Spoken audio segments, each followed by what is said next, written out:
Welcome again. My name is Dan Geroy. I'm the co-executive director of Mount Horeb Ministries with my lovely wife Ann of 40 years. And so we just welcome you here. The message that you're going to hear today is not easy, but working with the survivors of childhood sexual abuse, that's not easy. And sometimes all they need is just your ear. They need somebody to just look them in the eye and know that you care about them. So I'm not going to steal Ann's presentation, but I just wanted to welcome you and know that what you do does matter. We work collaboratively with many different parachurches and churches, organizations, psychiatrists, psychologists, neurologists I'm working with right now, as we team again in that collaborative effort to try to bring healing to those that God brings across our path.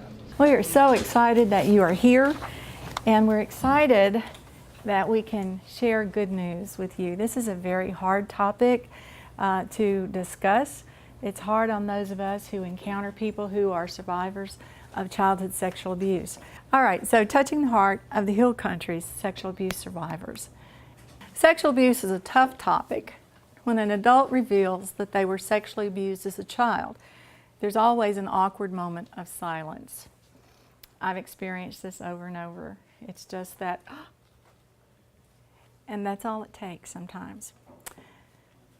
Behind the silence, emotions churn: shock, aversion, embarrassment, fear, heartache, compassion. We ultimately get to that thing of compassion, but it's that moment before we get there that's so important. And so one of the skills that I'd like for you to be able to walk away with today is getting past the shock factor.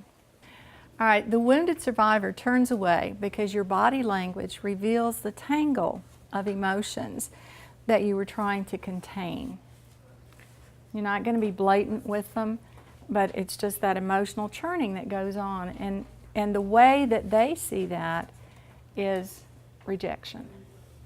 And so as they turn away, they feel betrayed and rejected once again. It's just where we are. And when they feel betrayed and rejected, emotionally, whether they walk out the door physically or not, emotionally, you've lost them. And so we want that moment of containment as much as possible, because that's the only way we're going to be able to help them. Suddenly you're on the spot. What can you do? What should you say? And what do they need? And that's what we'd like to share with you this morning, to give you some equipment. And some of you already have that, but you may pick up a couple of ideas here that are new. Sexual abuse is uniquely devastating because it distorts foundational realities of what it means to be human. Now, you may not have thought of it in those terms before, but our humanity is impacted when sexual abuse occurs. And it's particularly impacted when sexual abuse occurs with a child, because they don't know how to interpret things. They don't know how to think in their mind, this is wrong, this should not be happening to me, I'm going to go tell somebody. They don't know how to do those things. And so as we look at this, we're really going to be focusing on the humanity of those who have been abused. Ultimately, personhood is plundered. The most private part of a person has been violated, and it is an intimate violation that has occurred. Delegated authority becomes destructive. Who's in charge? Mom, dad, aunt, uncle, older brother? Those people have some authority over our lives. And ultimately, God has authority over our lives. And so our perspective of God becomes distorted. Sexual expression is perverted. It teaches a child or exposes a child to adult behaviors. And again, they are not mature enough to deal with that. Trust is shattered. The love is exchanged for exploitation. The protection that is due the child is exchanged for vulnerability and powerlessness. And the profound metaphors of God are disfigured. Metaphors are word pictures that we use. God is, we would say, light. God is loving. God is living water. Those are metaphors that we use. But for the child who has been sexually abused, those get twisted around. And so we're going to talk in a few minutes about how that changes. Ultimately, the abused child becomes a trapped adult. And when we think about a child being, or an adult being trapped in that childhood world, it impacts a lot of things. But on an emotional level, it just means that they don't move into adult behaviors easily. We can learn some things, but somewhere in here, there is still that sense of being trapped. I can't get past this. Let's define sexual abuse. It's when an older, more powerful person uses a less powerful person for their own sexual pleasure. Or when a slightly older child introduces a younger child to sexual issues. So when does it become abuse? When these things happen. We know that there is normal, what we might call sexual exploration with 3-year-olds, 4-year-olds. And when it's in that context, it's typically not defined as abuse.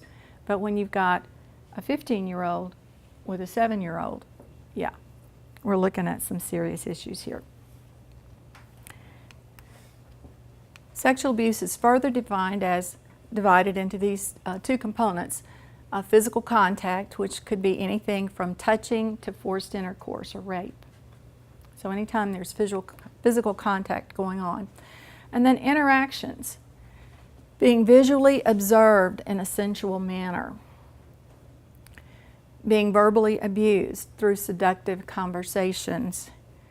And emotional incest, when a child is drawn into a surrogate adult role. Now, I mentioned earlier, I am a survivor. I am an overcomer of the issues related to sexual abuse. But as I looked at the definitions, I realized that I experienced all of these things.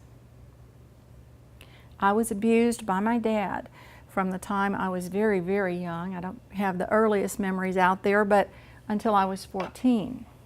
And so there were years of abuse, and in those years I experienced all of these things.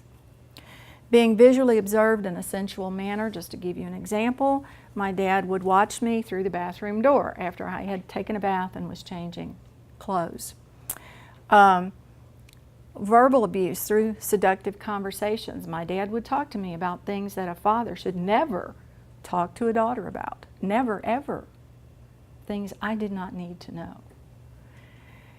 And then emotional incest. At one point in time, I was asked by a counselor to draw a picture of our family. And that picture was me and my dad, and my mom and my brothers.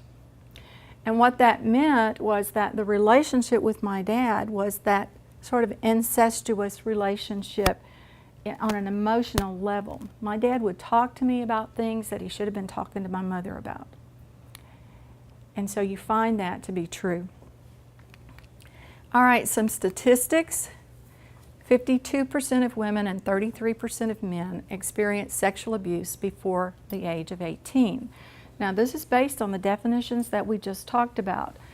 And the numbers, you will not find these numbers when you do national, a look at national things. This is by Dan Allender, who has written Broken Trust.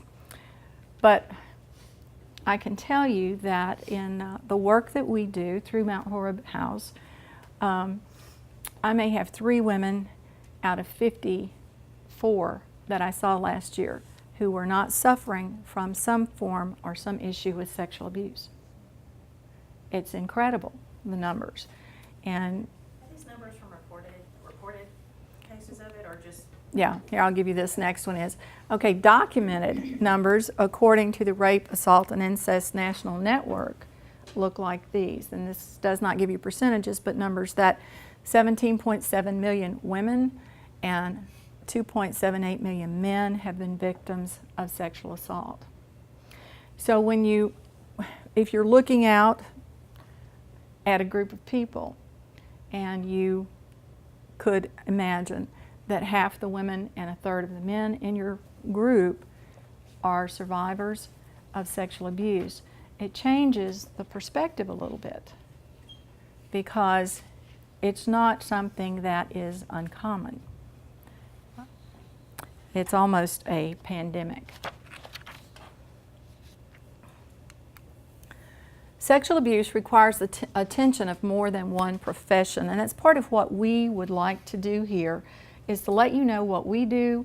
And I'm going to be sending out an email after this is over and ask you to tell us what you do so that we can interact with each other. The more people who are involved in the process, the more likely we are to be helpful to someone.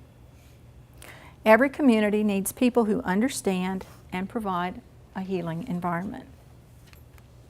So let's explore the issues. I've given you a definition and statistics. Let's look at what the issues are all about.